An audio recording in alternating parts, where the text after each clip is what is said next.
Pendidikan pada masa prasejarah sudah dimulai pada zaman Paleolitikum dan juga pada zaman Neolitik. Pada zaman tersebut, pendidikan masih berlandaskan pada kepercayaan animisme dan dinamisme. Pendidikan pada zaman prasejarah di Indonesia menekankan pada prinsip, pola, hasil pengalaman-pengalaman manusia purba dalam melakukan kehidupan. Pendidikan pada masa prasejarah berkonsep pada bagaimana anak dapat melakukan mencari nafkah, mencari kehidupan, dan bisa makan. Setelah melewati masa prasejarah, Nusantara bertumbuh menjadi bandar pasar dunia, di mana kekayaan sumber alam Indonesia menarik para bangsa asing untuk singgah dan berdagang. Tak hanya itu, hadirnya bangsa asing ke Nusantara mempengaruhi segala aspek kehidupan, salah satunya pendidikan. Pengaruh Hindu-Buddha dalam pendidikan dibuktikan hadirnya asrama-asrama agama dan pura untuk melahirkan ahli agama.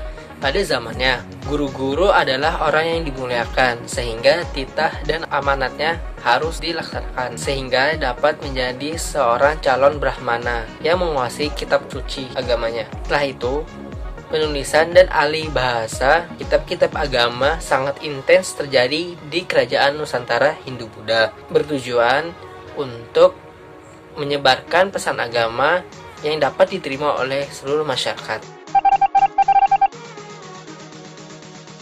Kekuasaan kerajaan Hindu-Buddha di Nusantara mengalami pelemahan dikarenakan terdapat konflik internal maupun eksternal. Hadirnya agama Islam di Nusantara membawa pengaruh pada bidang sendi kehidupan masyarakat, dan juga hadirnya Islam membawa pembaharuan dan keselarasan budaya tempatan dengan syiar agama Islam. Pendidikan adalah salah satunya. Dengan mengadopsi asrama Hindu-Buddha dan diasimilasikan oleh asrama Timur Tengah, hadirlah pesantren agama. Pesantren agama berfungsi untuk mencetak para pendakwah, mufti kerajaan, dan para ahli agama yang mampu mengatasi permasalahan sosial di masyarakat. Tak hanya pesantren, pengajaran agama Islam juga diajarkan di tingkat masyarakat terkecil, yaitu di surau-surau. Tak heran, puncak pendidikan agama Islam melahirkan aksara Jawi atau Pegon sebagai bahasa pengajaran dan aksara persatuan kesultanan di Indonesia pada masa itu.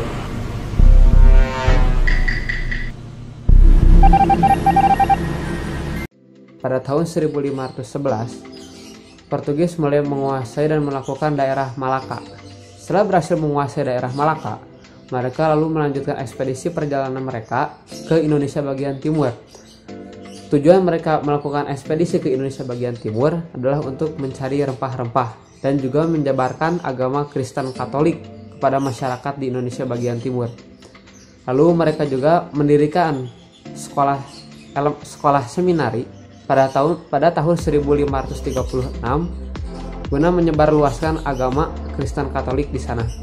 Namun hal tersebut tidak berlangsung lama karena pada tahun 1596 Belanda di bawah pimpinan Cornelis de Houtman mulai menduduki dan menjajah Indonesia, sehingga Portugis harus pergi dari wilayah Indonesia. Pada tahun 1602 Belanda mendirikan VOC atau Verenigde Oost-Indische Compagnie, yaitu sebuah perusahaan dagang Belanda di Indonesia. Pada tahun 1617, VOC mulai mendirikan sekolah-sekolah Protestan yang tujuan didirikannya sekolah Protestan tersebut bukan hanya untuk menyebarluaskan agama Kristen Protestan, juga membekali dan juga mendidik pada para warga pribumi agar mereka bisa bekerja di perusahaan VOC tersebut nantinya. Di zaman VOC tersebut dan juga di zaman kolonial Belanda, sekolah-sekolah tersebut ada berbagai macam. Yang pertama ada sekolah dasar, yang kedua ada sekolah Latin, yang ketiga ada seminari theology atau sekolah khusus untuk calon-calon pendeta, dan yang keempat ada akademi pelayaran. Lalu ciri atau karakteristik pada zaman kolonial Belanda sekolah tersebut yaitu yang pertama, sekolah bersifat dualistis atau terdapat sistem pengkastaan pada sekolah-sekolah tersebut yang dibagi menjadi 3 golongan atau 3 kasta. Yaitu yang pertama ada golongan untuk orang-orang Eropa, yang kedua ada sekolah untuk golongan orang asing luar Eropa seperti untuk orang Cina, Arab, India, dan lain-lain. Dan yang ketiga ada sekolah untuk bumi putra atau masyarakat lokal Indonesia. Nah, sekolah bumi putra tersebut ini juga dibagi menjadi 2, yaitu bumi putra untuk kalangan bangsawan dan juga bumi putra untuk kalangan rakyat jelata. Yang kedua, karakteristik dan ciri sekolah pada zaman penjajahan Belanda tersebut yaitu sekolah bersifat sekuler atau di sekolah tidak diajarkan dan tidak dipelajari pendidikan agama manapun.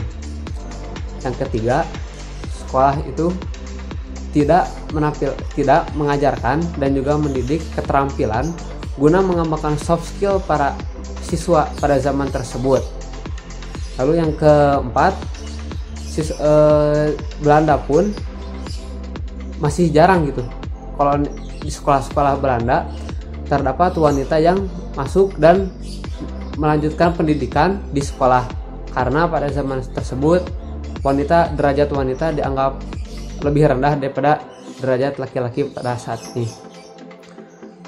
Lalu pada tahun awal abad 20, yaitu pada awal tahun 1900-an, Belanda di bawah Gubernur Jenderal Van de Venter mulai melakukan dan mengeluarkan kebijakan politik etis atau politik balas budi yang isinya terkenal dengan 3 slogan, yaitu edukasi, irigasi, dan imigrasi.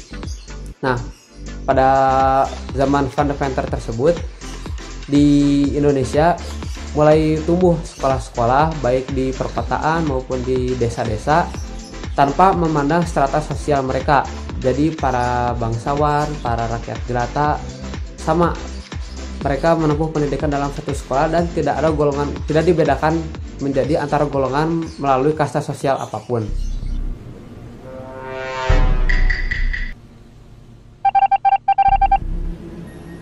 Pada masa Jepang, dalam menyelenggarakan pendidikan, semua sekolah harus dipadukan dan terbuka. Dimulai dari sekolah rakyat selama 6 tahun untuk semua lapisan masyarakat. Bahasa Jepang harus diajarkan, juga latihan militer dan adat istiadat Jepang. Di samping sekolah rakyat, dibuka juga sekolah menengah, sekolah guru, sekolah kejuruan, termasuk sekolah pelayaran, dan beberapa sekolah tinggi tertentu. Proses pembelajaran selama 3,5 tahun berjalan tidak efektif karena pemerintahan Jepang menghadapi peperangan yang pada akhirnya harus bertekuk lutut kepada sekutunya. Adapun landasan dan tujuan pendidikan. Landasan ideal pendidikan pada zaman Jepang disebut dengan Hakko Ichiu, yang artinya bangsa Indonesia bekerja sama dengan bangsa Jepang dalam rangka mencapai kemakmuran bersama Asia Raya. Oleh karena itu, semua pelajar setiap hari harus mengucapkan sumpah setia kepada para kaisar Jepang dan membentuk Indonesia baru dalam rangka kemakmuran bersama Asia Raya. Tujuannya yaitu menyediakan tenaga sukarela dan prajurit untuk membantu peperangan bagi kemenangan Jepang dalam menghadapi sekutu, yaitu Inggris dan Amerika Serikat. Oleh karena itu, para pelajar diharuskan mengikuti latihan fisik, latihan kemiliteran, dan indoktrinasi yang ketat.